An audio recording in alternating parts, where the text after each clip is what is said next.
ব্যাপারটা হচ্ছে এরকম, মানে মানুষ যে টিনের চশমা পড়লে যেরকম কিছু চোখে দেখে না, তো এরা বাংলাদেশের জনগণ মানে আওয়ামী লীগের চশমা চোখে দিচ্ছে। মানে তারা আওয়ামী লীগ ছাড়া আর কিছু মনে হয় চোখে দেখে না। তো আওয়ামী লীগ ঘুরে আসবো, এটা তারা এখনো মানে মনে মনে বিশ্বাস করে। যেটা আসলে সম্ভব কি না, এটা আসলে বাংলাদেশের জনগণ, রাজনীতির পরিস্থিতি, আর বাংলাদেশে যারা এখন দেশ চালাইতেছে প্রশাসনের লোকজন, এদের দ্বারাই নিয়ন্ত্রিত।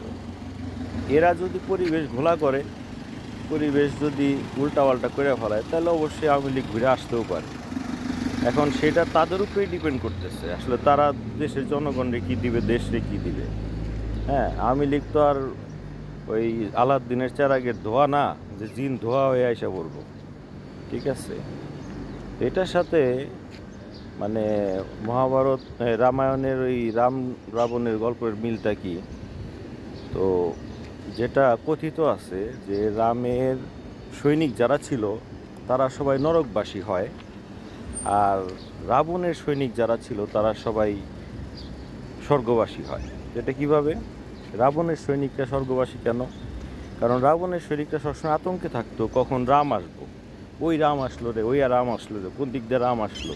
তো রাম রাম করতে করতে তারা মারা যায়, যে কারণে তারা স্বর্গবাসী হয়।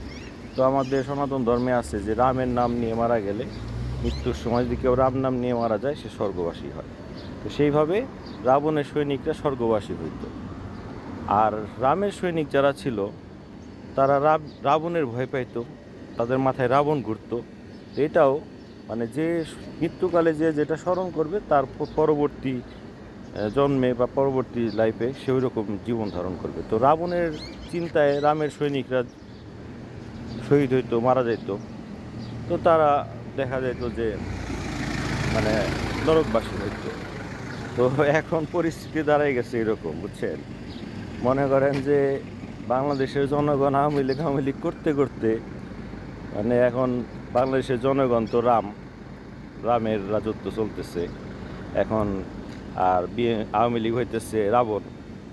তো দেখা যায় হিতে বিপরীত না হয়ে যায় যে মানে আওয়ামী লীগ করতে করতে মানে রাবণ রাবণ করতে করতে এরা নরকবাসী হয়ে না যায়। ঠিক আছে, এই আর কি আজকে আমার একটা মত মানে মনে হইলো এই ব্যাপারটা।